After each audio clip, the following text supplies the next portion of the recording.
Buat teman-temanku yang baru gabung, bisa cek di playlist untuk urutan videonya. Untuk judul baru, bisa cek juga di playlist channel ini.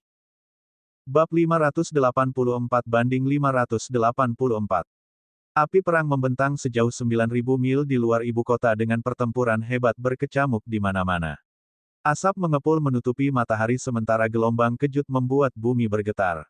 Itu tampak seperti kehancuran total sebelum reformasi. Perubahan ini terjadi begitu tiba-tiba.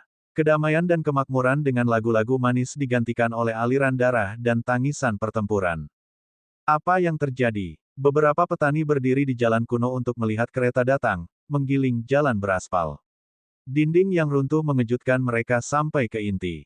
Boom! Dua tuan besar bersaing di langit. Sinar sisa didorong keluar dan menewaskan beberapa pembudidaya. Ini adalah pertempuran untuk otoritas dan tahta. Tentu saja, beberapa kekuatan besar lainnya diam-diam bermanuver untuk memperbesar kekacauan. Meskipun mereka ingin menghancurkan dan menggantikan Jin, mereka tahu bahwa itu masih terlalu kuat dan tidak bisa runtuh dalam semalam. Jadi, tidak ada yang mencoba untuk benar-benar merebut kekuasaan dari keluarga kerajaan. Mereka hanya mengipasi api untuk membuat perang menyebar, berharap untuk melemahkan fondasi dinasti. Semakin sengit pertempuran, semakin keras tawa mereka akan berada dalam bayang-bayang.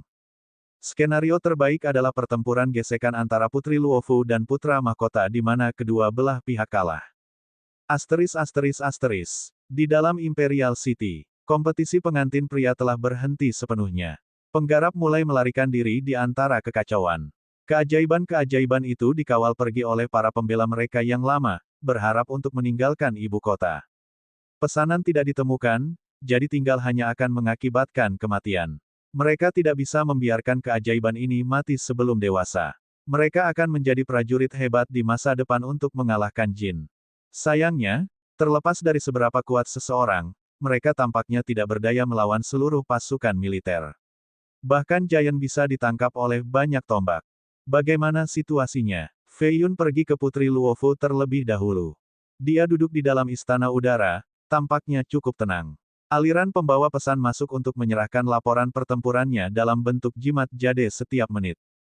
Di depannya adalah diagram biru sepanjang 18 meter yang diukir dengan geografi dan formasi ibu kota. Basis penting dan rahasia ditandai dengan simbol khusus. Setelah menerima pesan tertentu, sang putri membuangnya kembali setelah memodifikasi konten dalam bentuk pesanan. Tidak baik, rubah tua ingin menggunakan kekuatan saat ini, sepertiga dari ibu kota berada di bawah kendali mereka sekarang. Sepertinya dia sudah merencanakan ini untuk sementara waktu dan telah melakukan manuver pasukannya beberapa hari sebelumnya. Jika mereka menyerang kota kekaisaran sekarang, mereka pasti bisa mengambil batu roh naga dan segel kekaisaran. Apakah Anda memiliki regal Dragon Robe dan surat? Petik 2. Fei Yun menggelengkan kepalanya, orang lain mendahului saya. Jangan khawatir, mereka tidak berada di pihak putra mahkota. Saya yakin dia terbakar sekarang, ingin mendapatkan kedua barang itu. Petik 2. Surat itu mewakili sisi ortodoks, yang memungkinkan seseorang mengklaim tahta tanpa celah. Jubah naga mewakili posisi kaisar dan kekuatan absolut, sangat diperlukan juga. Fei Yun berkata, di mana batu roh dan segel itu? Mengapa kita tidak mengambilnya dulu untuk mengambil inisiatif? Petik 2. Dia tidak mengungkapkan bahwa Namong Hongyan mendapatkan kedua barang itu karena sang putri pasti akan memerintahkan orang untuk mengejarnya di belakang. Itu sebabnya dia mengubah fokusnya ke arah batu dan segel. Batu naga roh berisi pemeliharaan dan nasib seluruh dinasti sehingga dianggap sebagai harta suci. Itu terhubung ke vena naga bawah tanah. Mengontrol batu berarti mengendalikan pembuluh darah. Jika batu itu dihancurkan atau diambil dari ibu kota, maka vena akan menjadi liar dan melarikan diri lebih dalam ke inti. Itu berarti bahwa modal tidak akan lagi cocok untuk penanaman, tidak lagi sesuai untuk menjadi kiblat peradaban. Semua orang akan pergi setelah energi roh di sini menghilang. Energi tebal adalah alasan mengapa kota ini menjadi sangat makmur dan berpenduduk, memungkinkan budidaya lebih mudah. Dari sini, orang bisa melihat pentingnya batu naga ini. Adapun segel kekaisaran, itu juga mewakili Kaisar Jin, mirip dengan perintah raja dan ratu. Mereka terbuat dari bahan yang sama. Itu berisi kekuatan kaisar-kaisar sebelumnya, bahkan lebih kuat dari Ordo Raja, membuatnya sebanding dengan persenjataan mendominasi. Tentu saja, kekuatannya bukan hal yang paling penting melainkan kemampuannya untuk mengirim pesanan ke seluruh dunia. Sang putri menggelengkan kepalanya, batu naga telah dicuri di masa lalu jadi sekarang, batu itu ditempatkan di kamar istirahat kaisar, dilindungi oleh 6 leluhur kerajaan. Tidak ada yang bisa dekat tanpa izin kaisar dan akan dibunuh pada pandangan. Nenek moyang ini sangat kuat. 20 tahun yang lalu, seseorang mencoba ini. Pada akhirnya, darah para penjahat menodai istana. Semua 7 Giants meninggal. Jadi, kekuatan kita sendiri tidak bisa melakukannya. Petik 2. Fei Yun menjadi kecewa. Dengan batu, dia bisa mengendalikan pembuluh darah naga, dan itu sama dengan mengendalikan seluruh ibu kota. Ini adalah metode yang paling langsung tetapi keenam leluhur itu tidak akan membiarkan siapapun menyentuh batu, bahkan Putri Luofu dan Putra Mahkota. Mereka dapat memungkinkan para pemuda ini untuk bersaing memperebutkan tahta, tetapi tidak pernah apapun yang dapat memengaruhi fondasi dinasti. Sang putri melanjutkan, saya punya dugaan yang baik tentang anjing laut. Ayah pasti memberikannya kepada orang kepercayaan yang kuat, mungkin salah satu dari kepala petugas. Petik 2. Apa yang membuatmu mengatakan itu? Fei Yun tidak mengerti kaisar terlalu baik. Dia menjelaskan, kaisar adalah orang yang bijaksana dan penuh perhitungan yang menyadari bahwa pertempuran ini tidak terhindarkan. Dia ingin menguji kami berdua sehingga dia memberikan jubah dan meterai kepada 2 orang kepercayaannya. Hanya dengan mendapatkan salah satu dari mereka akan memungkinkan kita untuk mengklaim tahta secara sah. Petik 2. Klan kerajaan adalah sesuatu yang lain. Dalam keluarga biasa, orang tua tidak akan pernah membiarkan anak-anak mereka bersaing memperebutkan warisan. Ini tidak terjadi di sini karena terlalu banyak yang dipertaruhkan. Seorang kaisar akan memerintah selama beberapa ratus tahun atau bahkan 1000 tahun. Membiarkan orang yang tidak berguna menjadi kaisar akan melemahkan dinasti, terlepas dari seberapa kuatnya itu. Terlebih lagi, semakin tinggi pohon, semakin kuat angin. Klan kerajaan harus memilih keturunan terbaik bahkan jika itu berarti bahwa sisanya akan mati selama kompetisi. Jika mereka bahkan tidak bisa mengalahkan saudara mereka sendiri, bagaimana mereka bisa menekan para pejabat dan mengalahkan musuh-musuh mereka? Bagaimana mereka bisa menggunakan kekuasaan mereka di dunia? Dengan demikian, itu baik-baik saja untuk ibu kota dihancurkan dan untuk klan kerajaan rusak sampai batas tertentu. Selama kaisar baru itu masih hidup dan cakap, maka dinasti itu akan baik-baik saja. Memilih sampah yang tidak berguna menjadi kaisar akan berarti kehancuran di telepon. Semua orang ingin dilahirkan dalam keluarga kerajaan, tidak menyadari betapa kejamnya itu. Demi dinasti, meninggalkan anak-anak sendiri itu baik-baik saja. Dia melanjutkan, petugas kepala sentral bertanggung jawab atas 5 orang itu. Ia tumbuh bersama ayah dan merupakan pelayan yang paling setia. Kaisar adalah segalanya. Jika kaisar mati, maka dia juga akan bunuh diri tanpa ragu-ragu. Jika kaisar memerintahkannya untuk mati, dia akan melakukannya tanpa mengedipkan mata. Petik 2. Bisakah seseorang seperti itu masih dianggap manusia? Kata Fei Yun. Tentu saja tidak. Dia harus dianggap sebagai bayangan, nafas, atau langkah kaki kaisar. Dia bukan milik dirinya sendiri. Semua miliknya adalah milik kaisar. Luofu menekankan. Untuk mengubah orang lain menjadi bayangan mereka. Seberapa mampu pria seperti ini? Fei Yun menjadi lebih terkesan dengan kaisar. Namun, jangan meremehkan sentral atendan. Dia sangat kuat. Ketika saya masih cukup muda untuk tinggal di istana kekaisaran, saya melihat dia membawa 3 kepala kekaisar. Saya mencatat kepala-kepala ini dan menggambarnya agar ibu melihatnya. Petik 2. Diri yang selalu tenang dan terkumpul menjadi kaget setelah melihat potret dan langsung membakarnya. Dia mengatakan kepada saya dengan suara keras, tidak pernah mengungkapkan ini kepada siapapun atau itu akan membawa malapetaka. Samar-samar dia mengatakan bahwa itu adalah tembakan besar, milik eselon atas dari 4 klan besar. Petik 2. Sejak saat itu, saya menyadari 2 hal. Pertama, ayah ingin berurusan dengan 4 klan. Kedua, pelayan ini sangat kuat, pisau berbahaya yang digunakan oleh kaisar. Apa yang tidak dapat dilakukan kaisar, dia akan menyelesaikannya. Dia tidak akan menyerahkan segel itu kecuali aku merebut tahta terlebih dahulu. Petik 2. Bab 585/585. Sasaran kaisar jelas merupakan karakter penting dari 4 klan, orang-orang yang akan menghalangi keuntungan klan kerajaan. Orang normal tidak akan melihatnya. Ini menunjukkan seberapa kuat petugas kepala pusat itu, untuk bisa membunuh orang-orang ini. Dengan demikian, tidak ada cara untuk mendapatkan segel kekaisaran dari orang ini terlepas dari pengetahuan. Fei Yun berdiri di luar istana di antara tangga untuk melihat kota kekaisaran. Gerbang ditutup dengan formasi defensif gunung berapi online. Api dan jeritan perang berkobar tepat di luar. Di langit, binatang buas terbang bersama senjata yang kuat. Korban terkadang jatuh dari awan. 2 sinar cahaya terbang keluar dari istana dalam dan melonjak ke langit seperti 2 bintang. Fei Yun melihat bahwa itu adalah 2 selir surgawi. Berapa banyak pria yang kamu miliki di kota kekaisaran sekarang? Tanya Fei Yun.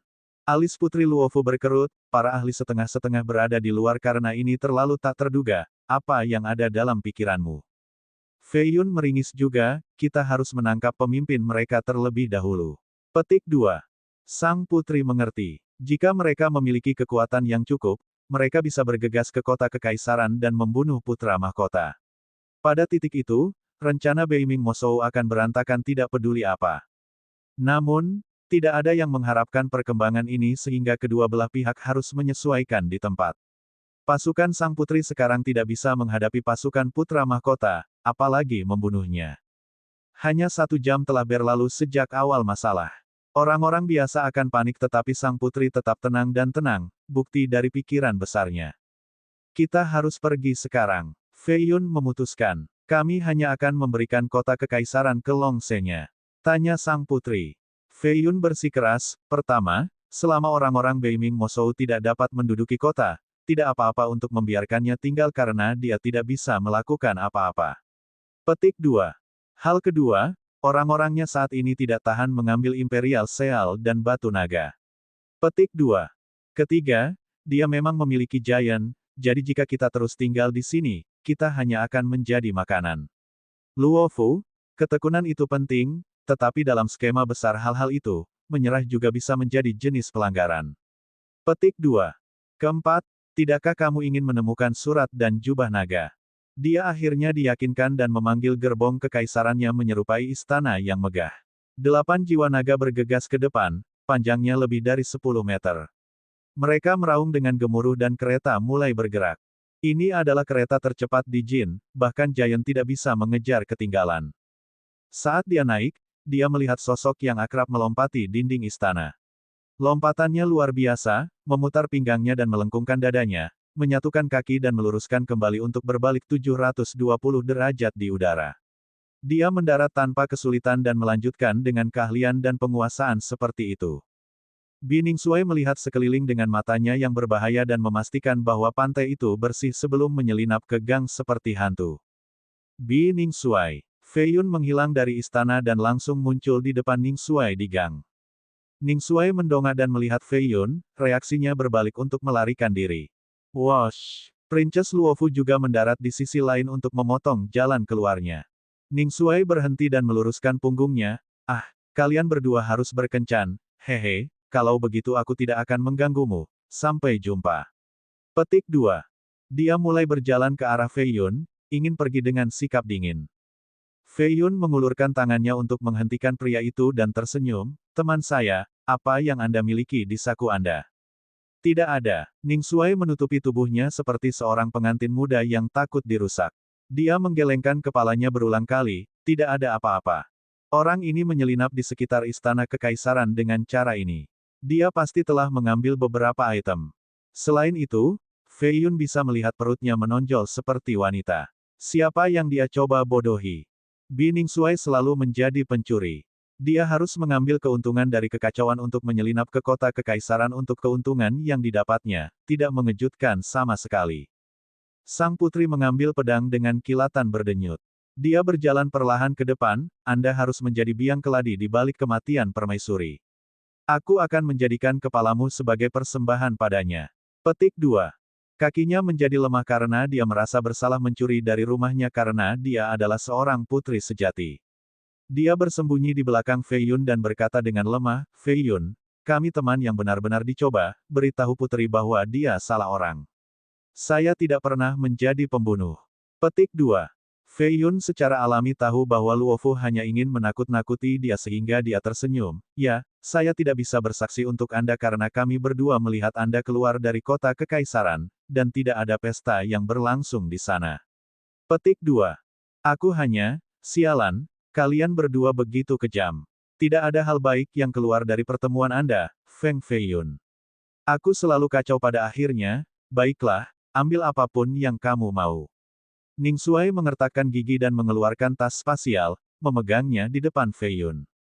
Tas ini adalah harta roh dengan ruang yang cukup di dalamnya untuk menampung istana sepanjang 100 meter. Itu dipenuhi sekarang dengan lampu warna-warni mengalir keluar. Berapa banyak harta yang ada di dalam?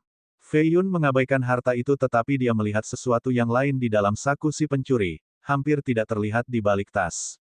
Itu adalah lencana hitam persegi yang terbuat dari bahan khusus, identik dengan perintah raja.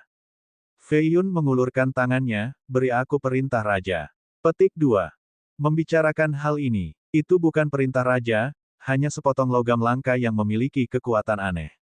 Saya tidak bisa menaruhnya di tas spasial saya. Ning Xuai mengeluarkannya untuk menunjukkan penampilannya. Itu adalah lencana persegi, benar-benar hitam dan setengah kaki panjangnya. Itu dibuat dari bahan yang sama dengan Fei Yun's King's Order. Dia mengira itu karena dia hanya melihat satu sudut. Itu, segel kekaisaran, sang putri sangat gembira dan segera mengambilnya dari Ning Xuai. Itu bersinar keemasan di tangannya setelah merasakan energi drakoniknya. Perintah hitam segera meledak dengan cahaya dan mengungkapkan tanda misterius yang mengandung hukum Dao. Aura kekaisaran yang mampu menjatuhkan gunung-gunung dan menjungkirkan laut lepas. Mata Ning Xuai hampir jatuh ke tanah. Dia terpaksa jatuh ke tanah, terlebih dahulu, karena tekanan ini. Sang putri dengan cepat mengingat energinya dan perintah menjadi hitam lagi. Dia terengah-engah dengan aroma anggrek, tidak mampu menenangkan diri. Ini adalah hal yang selalu dia impikan, kekuasaan dan otoritas absolut. Siapapun bisa tenggelam oleh godaan otoritas.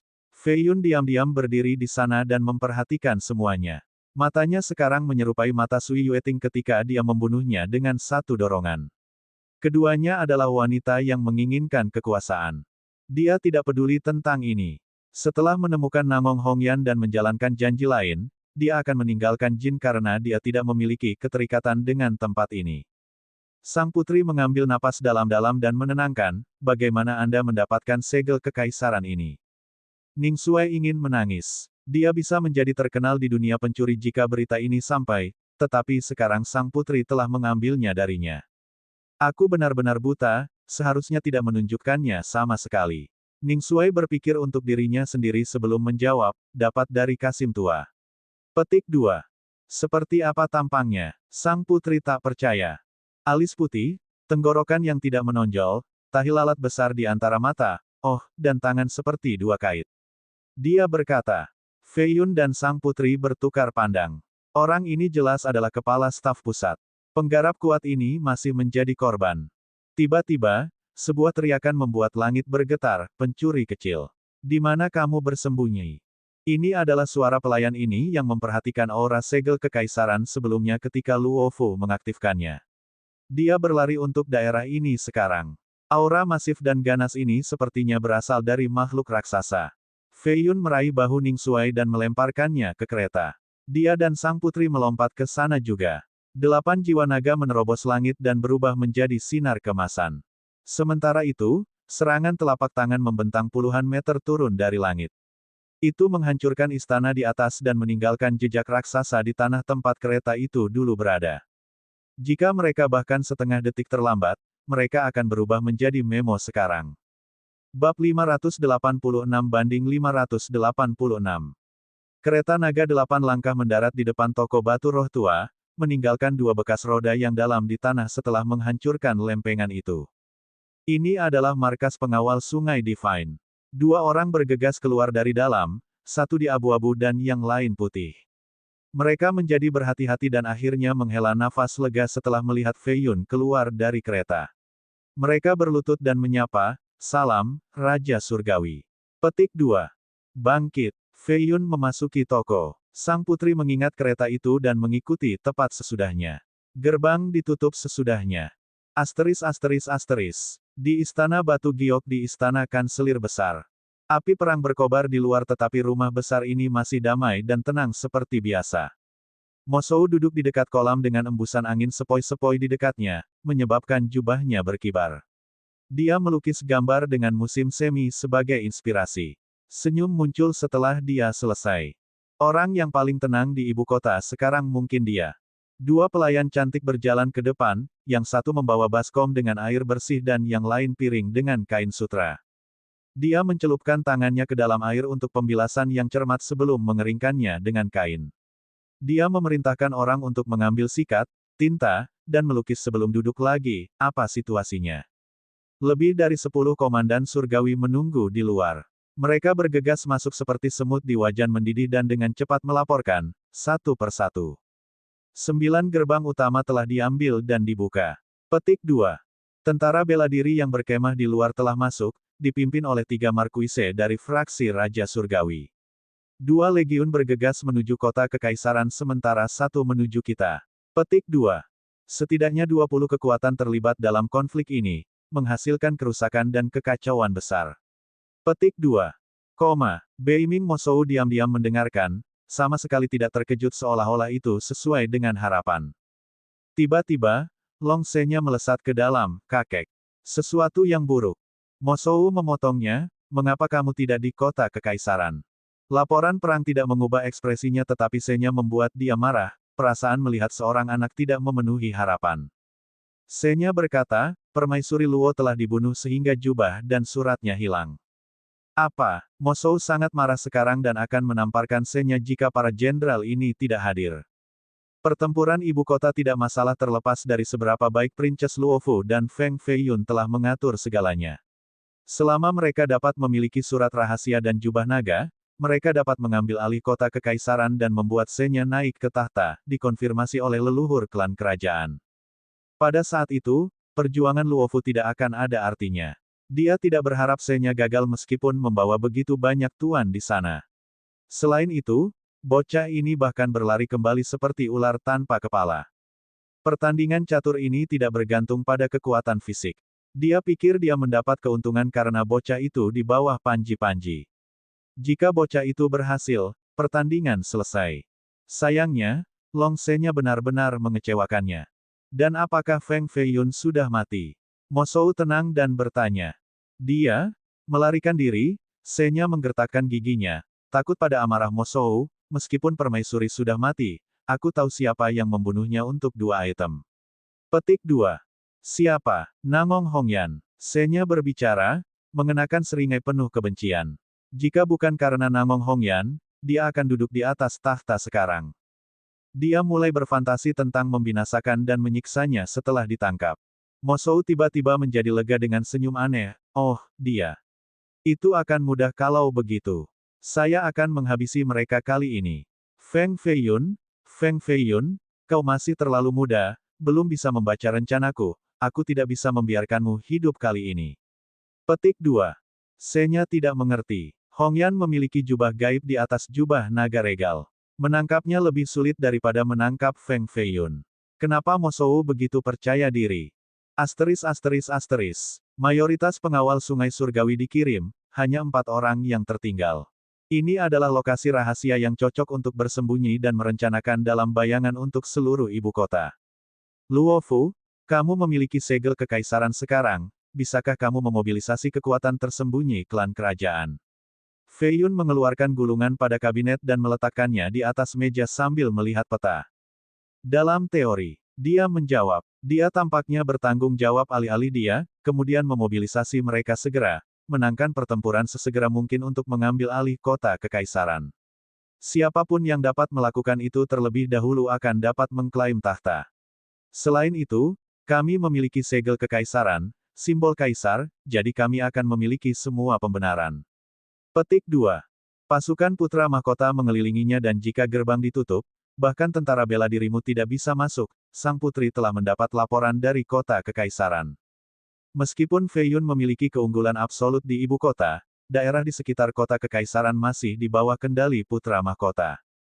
Feiyun memerintahkan, pertama, biarkan Heaven Butler Markis mengepung kota kekaisaran. Kedua, gunakan segel kekaisaran Anda untuk memanggil kekuatan klan kerajaan untuk membuka gerbang. Pergi pada saat yang sama, dengan tergesa-gesa. Petik 2. Seorang penjaga diam-diam pergi untuk memberi perintah. Putri Luofu menulis surat dan menggunakan tanda khusus dari meterai kekaisaran. Dia mengirimnya ke kota kekaisaran. Siapa yang tahu apakah ini akan berhasil tetapi layak dicoba. Kalau saja kita memiliki surat itu, maka saya dapat memerintahkan para pembudidaya di dunia untuk bekerja untuk saya. Dia berkata. Gambar Hongyan yang indah melintas di benak Fei Yun, membuatnya mendesah. Tiba-tiba, Ning Sui berlari masuk dan hampir jatuh, ada masalah besar. Apa? Tenang. Petik 2. Ning Sui terus terengah-engah ketika menjawab, aku sudah berkeliling sebelumnya dan semua orang berbicara, bahwa Raja Surgawi saat ini secara pribadi dibunuh oleh Putra Mahkota, dan bahwa Putra Mahkota telah mengendalikan seluruh ibu kota. Dia membawa mayat Raja ke kuil Raja Surgawi sekarang. Petik 2. Feng Feiyun adalah Raja Surgawi saat ini. Seseorang jelas mengada-ada karena propaganda bisa sangat efektif selama perang. Satu sisi bisa terganggu dan goyah di belakang. Sang putri mulai merenung. Beiming Mosou memang licik, menyadari bahwa sekutu terpenting sang putri saat ini adalah Feiyun dan kemahnya. Ini bisa menimbulkan kepanikan di antara mereka. Feiyun menjadi pucat, menyadari sesuatu yang lain. Kuil ini berjarak 3.000 mil dari ibu kota tempat patung-patung raja sebelumnya disembah. Ini adalah momen terpenting dari perang ini tetapi pangeran itu benar-benar pergi. Petik 2. Iya, saya juga tidak mengerti. Adalah satu hal untuk berbohong, tetapi apakah mereka perlu berbicara tentang membawa mayatmu ke kuil? Apa yang mereka inginkan? Ning Sui bertanya-tanya. Fei Yun tiba-tiba teringat sesuatu dan menghantam meja, matanya dipenuhi dengan niat membunuh, mereka ingin membawa Hongyan keluar. Dasar brengsek. Petik 2. Dia langsung menghilang dan menggunakan Swift samsaranya untuk kehabisan ibu kota. Hatinya terbakar. Mosou tahu bahwa Hongyan telah melarikan diri dari ibu kota sehingga menemukan dia bisa sangat sulit.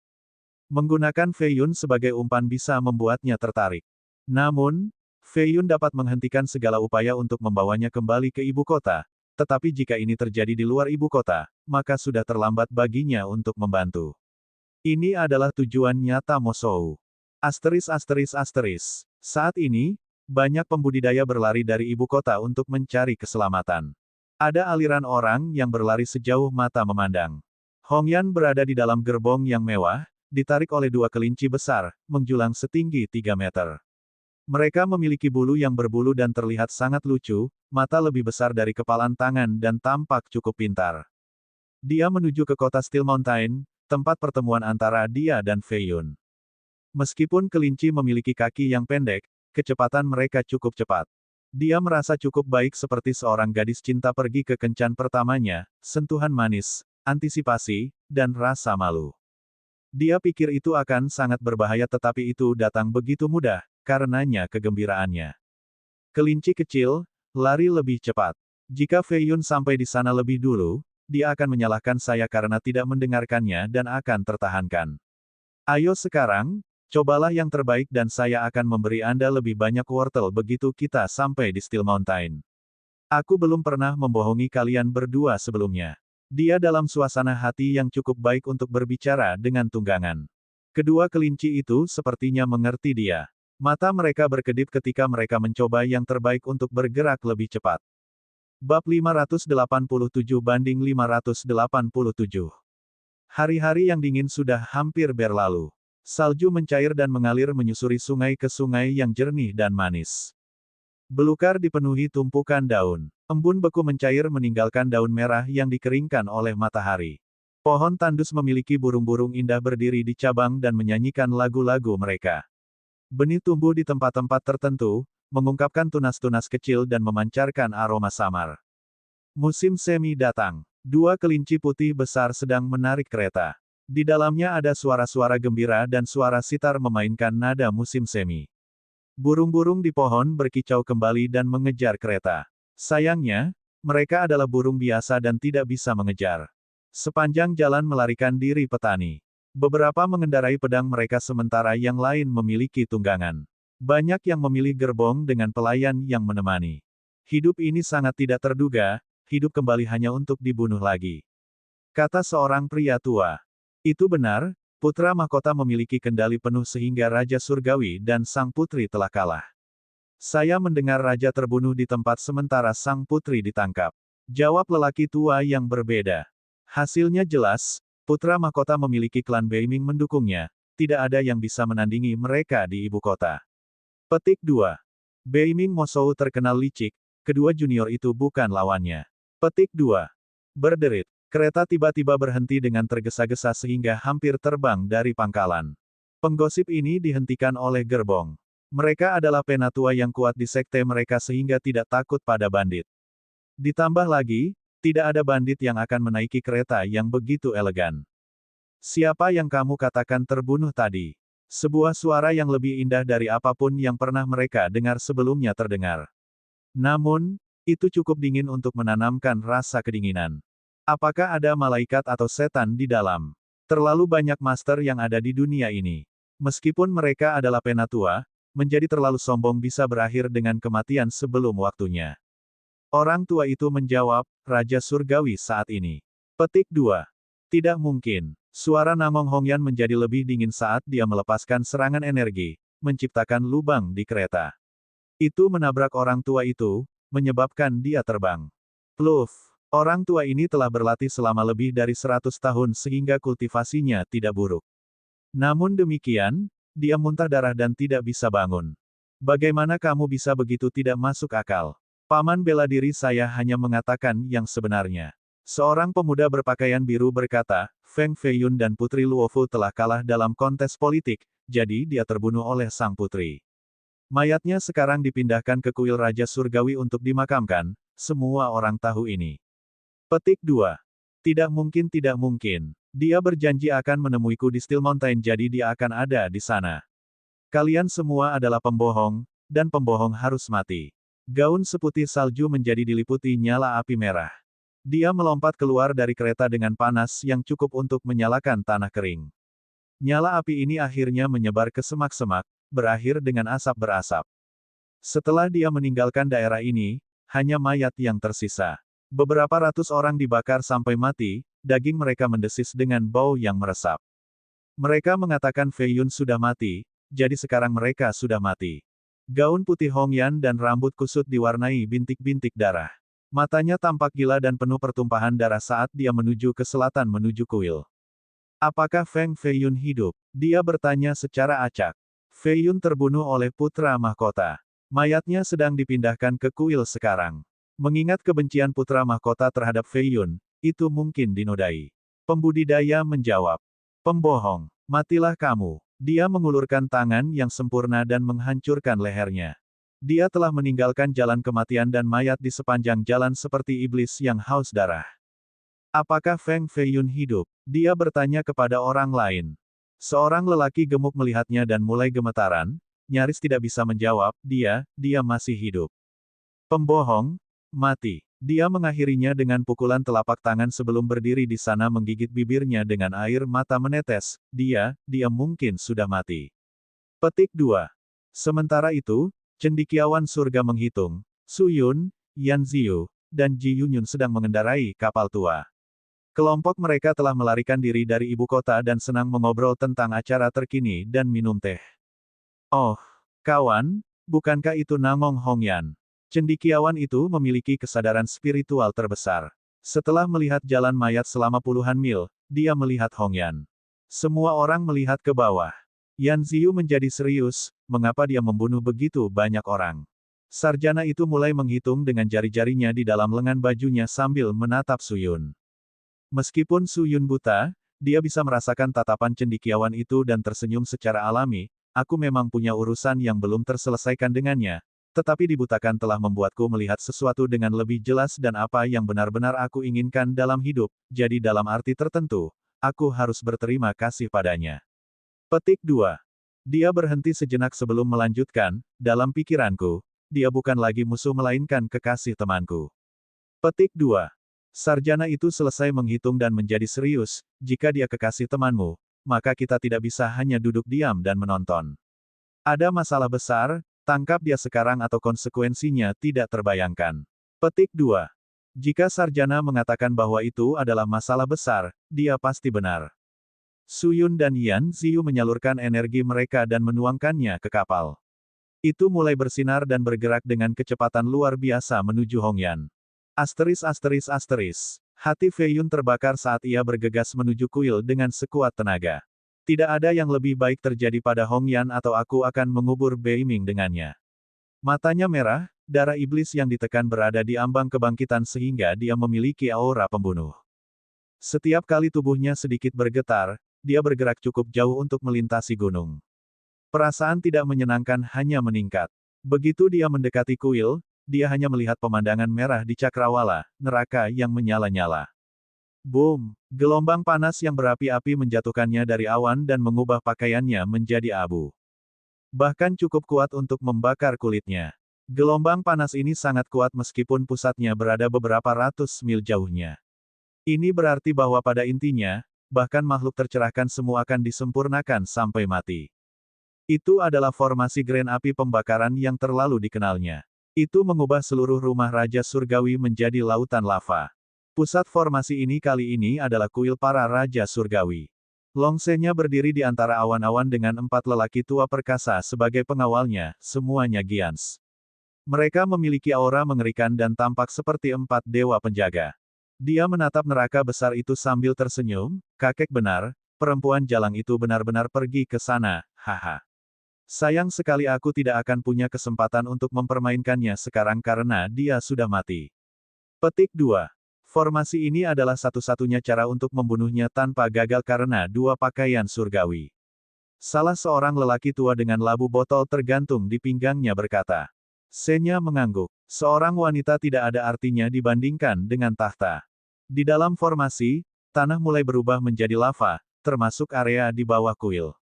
Di kejauhan, orang bisa melihat sosok tertinggi di dalam ingin bergegas keluar. Namun, sebuah batu besar menjatuhkannya kembali. Banyak ahli telah mengepung daerah ini sehingga tidak ada yang lolos. Fei Yun masih beberapa ratus mil jauhnya. Matanya meledak dengan nyala api dan menjadi seindah darah. Dia bergegas menuju kuil. Ledakan. Boom. Namun, Su Yun dan Yan Ziyu muncul entah dari mana. Masing-masing mengerahkan semua kekuatan mereka dan meraih lengannya, menariknya kembali. Kamu tidak bisa pergi, Beiming memiliki setidaknya 10 Giants di sana, bunuh diri. Su Yun mengunci lengan kanan Fei Yun dengan cengkeraman baja. Pergi dari aku. Kekuatan penuh Fei Yun meletus. Tulang belakang Yama melepaskan energi jahatnya.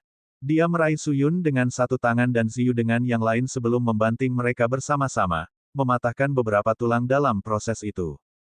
Mereka masih tidak melepaskannya. Su Yun mengambil rantai kura-kura hitam setebal lengan dan mengikat dirinya ke Fei Yun. Dia mengumpulkan kekuatannya dan menggali setengah jalan ke tanah, bertindak sebagai pilar untuk menghentikan Fei Yun. Ziyu mengeluarkan kail dan menusuknya melalui lengannya sendiri dan Fei Yun. Dia juga menyalin Su Yun dan menggali tanah. Mereka terlambat satu langkah dan tidak bisa menghentikan Hongyan. Tidak mungkin mereka membiarkan Fei Yun pergi ke sana untuk menyelamatkan hidupnya. Sementara itu, Fei Yun berpikir dia bisa mendengar teriakan Hongyan. Dia meraung saat darah iblis dan iblisnya bergolak. Semua jiwa binatang keluar saat dia terus bergerak maju, menarik Yan Ziyu dan Su Yun bersamanya. Mereka berdua meninggalkan 2 parit berlumuran darah. Bab 588-588 Rumput liar dan pohon-pohon di dataran terinfeksi oleh percikan api, mengubah seluruh tempat menjadi neraka. Su Yun dan Yan Ziyu mengumpulkan seluruh energi mereka dan pada dasarnya membungkus diri mereka dengan Fei Yun, memanfaatkan tanah untuk menghentikannya. Fei Yun bisa menarik gunung sekarang sehingga mereka berdua telah diseret lebih dari 30 mil. 2 jalan setapak yang berlumuran darah tertinggal. Namun demikian, Fei Yun tampaknya telah menggunakan semua energinya. Bagian bawah sepatunya hilang juga, tangannya berlumuran darah. Namun demikian, ia terus bergerak maju menuju formasi. Di kejauhan, samar-samar orang bisa mendengar suara sitar dan wanita menangis, melodi yang menyayat hati. Darah iblisnya bangkit kembali. Jika kita tidak menaklukkannya sekarang, dia akan menjadi monster. Cendekiawan itu mengeluarkan sepotong kayu gaharu putih, menyerupai penguasa spiritual. Dia mengarahkannya lurus ke tulang belakang Fei Yun. Meskipun kondisinya hampir seperti setan, kesadaran Fei Yun tetap ada. Dia berbalik dan meraung, melepaskan gumpalan api dari matanya yang meniup terbang sarjana. Jubah putihnya memiliki 1000 lubang terbakar. Biarkan aku. Bulan putih tiba-tiba tiba dengan seorang wanita halus tepat di belakangnya, seperti dewa yang keluar dari sebuah lukisan. Dongfang Jingyue ada di sini. Sebuah kapal giok terbang keluar dari dahinya dan mendarat di telapak tangannya. Segala sesuatu di dekatnya menjadi lambat seolah waktu itu sendiri sedang dipengaruhi, kecuali dia. Dia berjalan menuju Fei Yun dengan tatapan lembut dan menyentuh tulang punggung Yama dengan satu jari. Meskipun Fei Yun 10 kali lebih lambat, dia masih membalas dengan serangan telapak tangan di bahunya. Dia tidak mencoba menghindar sama sekali dan berhasil menaklukkannya. Namun demikian, dia berlutut seolah-olah disambar petir. Bahu kanannya patah tapi dia terus memeluknya dengan tangan kirinya, tidak membiarkannya mengenai tanah. Dia perlahan mendorongnya ke bawah dan mereka mempertahankan posisi ini. Asteris asteris asteris. Seluruh area di sekitar kuil itu sekarang lahar. Segalanya disempurnakan. Haha, dia pasti sudah mati, bahkan tidak ada satupun jiwa yang tertinggal. Senya tertawa dan mengangkat tangannya. Dua pakaian surgawi terbang keluar. Salah satunya terbakar dengan bulu merah, gaun Firibird. Itu tidak akan pernah pergi kecuali tuannya mati. Sepertinya Hongyan telah disempurnakan dalam formasi. Pakaian kedua berwarna emas dengan 9 naga bersulam. Mereka tampak bersemangat seolah disegel di dalam, jubah naga regal yang dikenakan oleh Kaisar Jin. Dia terguncang setelah memegang dua pakaian ini dan langsung mengenakan jubah naga. Aura kekaisaran melonjak dan memberkatinya. Keempat Giants di sebelahnya semua berlutut dan dengan keras berkata, "Salam, Yang Mulia." Petik 2. Haha, Senya tertawa dengan kedua tangan di belakang punggungnya, terlihat cukup kuat. Tiba-tiba, dia mengerutkan alisnya dan mencari sesuatu di dalam formasi tetapi gagal. Yang Mulia, apa yang Anda cari? Seorang pria tua bertanya. Surat Kekaisaran. Senya menjadi lebih cemas. Apakah itu disempurnakan oleh formasi? Omong kosong, ayah secara pribadi menulis surat itu. Itu memiliki tanda yang tak terhapuskan dari segel Kekaisaran. Formasi ini masih tidak bisa memperbaikinya. Senya memiliki ekspresi dingin, pelacur itu pasti sudah mengirim seseorang dengan surat itu ke Fei Yun. Ini tidak baik, kita harus kembali ke ibu kota sekarang. Petik 2. Senya mulai terbang. Keempat Giants dan para ahli yang melakukan formasi juga mengikuti tepat di belakangnya. Kelompok yang mengesankan ini tidak membuang waktu untuk pergi ke ibu kota. Sementara itu, neraka masih mengamuk, menghancurkan segalanya dalam radius ribuan mil. Pusatnya memiliki gelombang panas yang luar biasa, tampak seperti lautan lava. Wosh! Sayangnya, angin panas tidak bisa menghangatkan hati Fei Yun. Begitu dia mendapatkan kembali kewarasannya, kelompok Senya sudah pergi selama 6 jam. Api telah padam tetapi samudera lava belum memadat. Gelombang api masih menyala di atasnya. Dia berdiri di sebelah lava dan menendang batu ke lava. Itu langsung pecah dan meleleh. Lahar masih memiliki afinitas destruktif dari formasi. Kekuatan ini beberapa kali lebih kuat daripada lava yang ditemukan di inti, lebih dari cukup untuk menghancurkan tubuh fisik dan jiwa makhluk tercerahkan semu. Dongfang Jingyue berdiri di sebelah Fei Yun sepanjang waktu. Feng Fei Yun, jika kamu menyalahkan aku untuk ini, bunuh saja aku. Saya tidak akan melawan. Kata Su Yun, tubuh bagian bawahnya hancur dan babak belur setelah diseret oleh Fei Yun selama puluhan mil. Seseorang hampir bisa melihat tulangnya. Mata Fei Yun kosong, hanya tatapan sedih menuju lava yang ada. Feng Fei Yun, aku juga bertanggung jawab atas kematian Namong Hongyan. Jika Anda ingin membunuh saya tidak akan mengucapkan sepatah kata pun keluhan. Ziyu sama menyedihkannya dengan Su Yun. Tulang kakinya terlihat sementara tangan kirinya hampir lumpuh karena tergantung pada Fei Yun. Dia sudah mati, gumam Fei Yun. Sarjana itu, Su Yun, dan Ziyu diam. Mereka melihat Hongyan disempurnakan oleh formasi dan dibakar hidup-hidup. Orang hanya bisa membayangkan rasa sakit yang mengerikan, identik dengan direbus hidup-hidup atau digoreng dalam kuali. Yang terburuk dari semuanya, karena Firibird gaunnya dengan perlawanan yang kuat, dia pasti menderita kematian yang menyakitkan dan melambat, tidak ada cara untuk melarikan diri dan terlalu sulit untuk benar-benar mati. Dongfang Jingyue berkata, Anda telah mencoba yang terbaik, salahkan saja kami. Petik 2. Dia dengan suara serak merintih, dia benar-benar mati, tetapi harus ada jiwa yang tersisa. Sayangnya, belum lagi jiwa-jiwa yang tersisa, bahkan tanda kehidupan akan sepenuhnya terhapus oleh formasi pembakaran. Jing Yue tidak menjawab. Di mana jiwanya? Fei Yun meraih bahunya dan mengguncangnya bolak-balik. Jari-jarinya menggali kulitnya. Bahu kanannya patah sebelumnya sehingga rasa sakit membuatnya menggertakkan giginya. Seharusnya ada sehelai jiwa tersisa. Seharusnya ada seutas jiwa yang tersisa, gumam Fei Yun. Selama ada jiwa yang tersisa, dia masih bisa mengolah dao hantu dengan dukungan penuhnya. Dia tidak keberatan bahwa dia akan berubah menjadi iblis haus darah tapi formasi ini kejam. Dia tidak memiliki kesempatan untuk beralih ke jalur yang berbeda. Tanda hidupnya benar-benar sejalan dengan jiwanya. Splash! Dia melompat ke lautan lava. Dongfang Jingyue dan Su Yun takut keluar dari pikiran mereka dan ingin melompat juga. Namun, cendekiawan menghentikan mereka, tidak apa-apa, biarkan dia pergi. Petik 2. Setelah 2 jam lagi, Fei Yun memanjat keluar dari pantai berapi-api, tampak tersesat. Dia memiliki seluruh luka bakar tetapi tidak peduli tentang mereka. Dia menemukan 2 benda, tulang phoenix dan jubah gaib. Jubah ini terbuat dari benang ulat sutera yang tidak terlihat. Hanya Fei Yun dengan tatapan phoenix-nya yang benar-benar bisa melihat mereka. Itu sebabnya Senya bisa menemukan 2 pakaian lainnya tetapi tidak jubah. Adapun tulang phoenix, itu tenggelam ke kedalaman lautan dan niat surgawi Senya tidak cukup untuk menemukannya. Tentu saja, dia juga tidak berharap Hongyan memiliki sesuatu seperti ini. Fei Yun telah menanamnya ke dalam tubuhnya. Sekarang, tidak ada kehadirannya, hanya sepotong tulang phoenix biasa. Itu menjadi bukti kematiannya.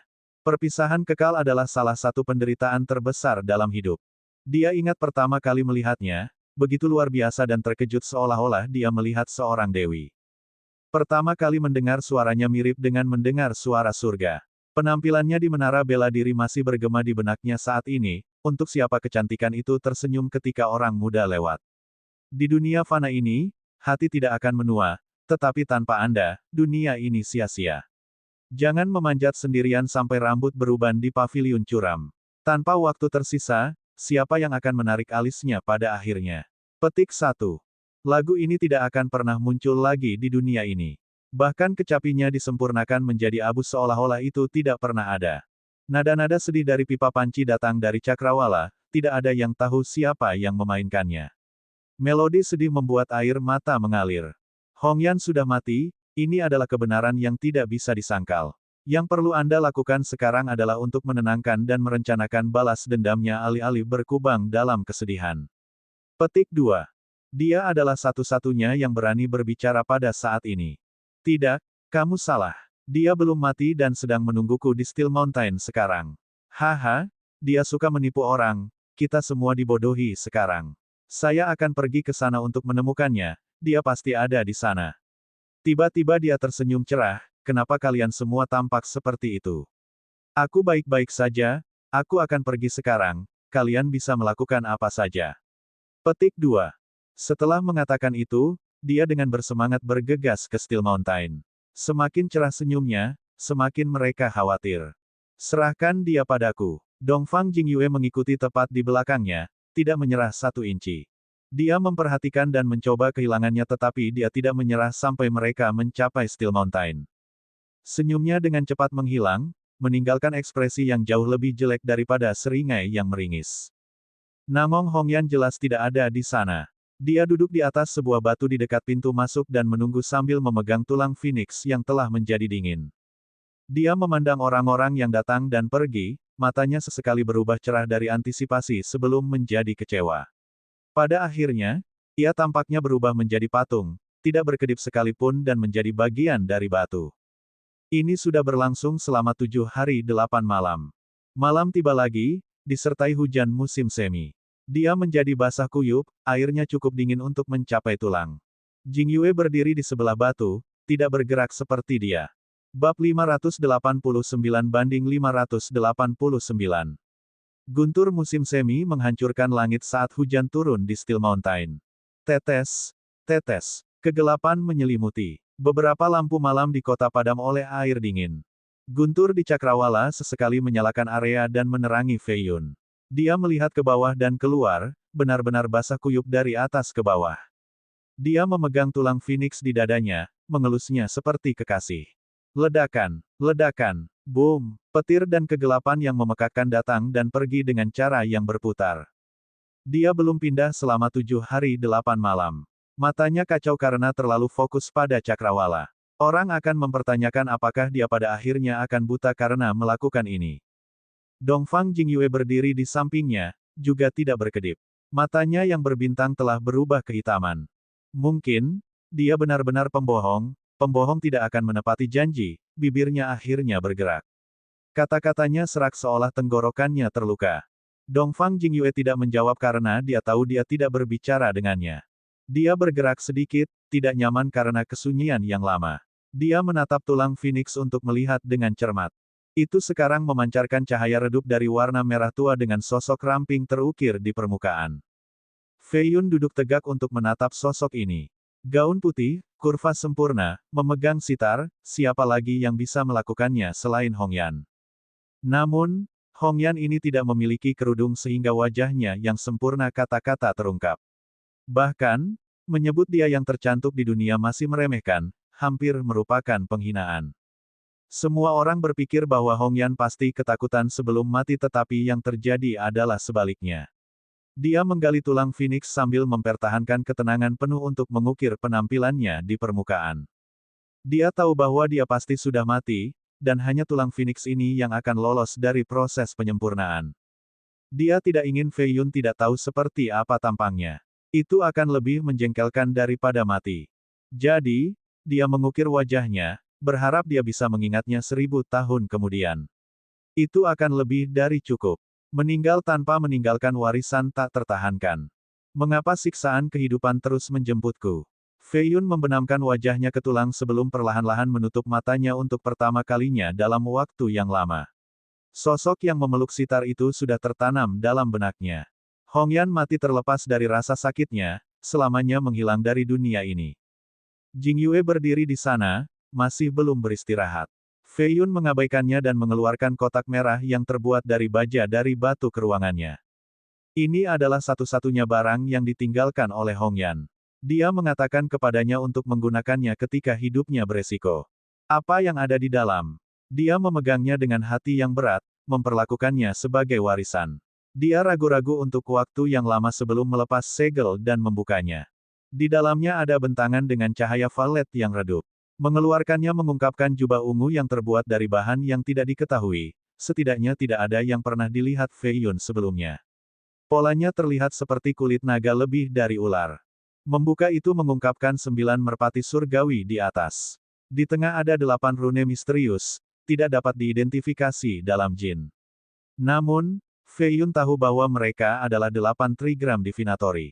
Mereka berasal dari garis keturunan kuno di zaman tua. Rumor mengatakan bahwa seekor naga kuda dengan kura-kura di punggungnya mengambang di sungai untuk menyerap esensi dunia. Seorang bijak manusia berjalan melintas dan melihat tanda di kulit kura-kura sebelum membentuk 8 trigram. Mereka adalah seni paling awal untuk penanaman di antara umat manusia. Mungkinkah ini gaun 9 merpati? Armor perang iblis? Tidak, itu tidak mungkin. Mengapa tidak ada energi iblis yang tebal? Afinitas ini seharusnya luar biasa. Fei Yun mengeluarkan surat yang ditempatkan di bagian bawah kotak, ditandatangani dengan cara yang elegan. Tangannya terguncang sejak Hong Yan menulis kata-kata itu. Feng Fei Yun, jika Anda membaca surat ini, Anda harus berada dalam situasi yang berbahaya dan tak berdaya. Fei Yun tersenyum masam, memang ini masalahnya. Petik 2 titik titik titik. Pakaian ini memang baju perang iblis yang terkenal, satu-satunya yang ditinggalkan ibumu untukmu.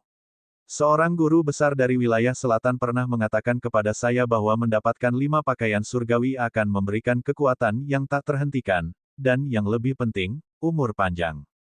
Petik 2. Sebelum bertemu denganmu, aku secara alami mencoba segala cara untuk mendapatkannya, tetapi sesudahnya, aku merasa bahwa dengan mendapatkanmu, aku akan memiliki kekuatan terkuat di dunia ini dan kehidupan abadi. Petik 2. Afinitas iblis dan jahat pada pakaian ini luar biasa tebal. Jika Anda memakainya, itu akan midara iblis Anda, dan Anda tidak bisa menghentikannya sama sekali sebelum menjadi makhluk tercerahkan. Petik 2. Jadi, Aku bertindak atas inisiatifku sendiri untuk menyalurkan afinitas ini ke tulang Phoenix kemudian memurnikannya. Ini membutuhkan saya semua tahun lalu. Sekarang Anda bisa mengenakan pakaian ini dan meningkatkan potensi pertempuran Anda sambil menekan darah iblis Anda yang tidak stabil. Petik 2. Haha, tidak perlu menangis karena rasa terima kasih, saya hanya ingin memberi Anda kejutan yang menyenangkan. Brengsek. Petik 2. Mata Fei Yun menjadi berkaca-kaca dan bisa melihat Hong Yan menari di surat itu dan tersenyum padanya. Aku merasa bahwa dengan mendapatkanmu, aku akan memiliki kekuatan terkuat di dunia ini dan kehidupan abadi. Yang dia maksud adalah bahwa Fei Yun adalah segalanya, dunianya, keabadiannya. Dia menulis surat ini sebelum mencoba mendapatkan jubah naga regal, yang berarti bahwa dia juga telah memberikan baju perang kepadanya dan tidak akan bisa mengumpulkan kelima.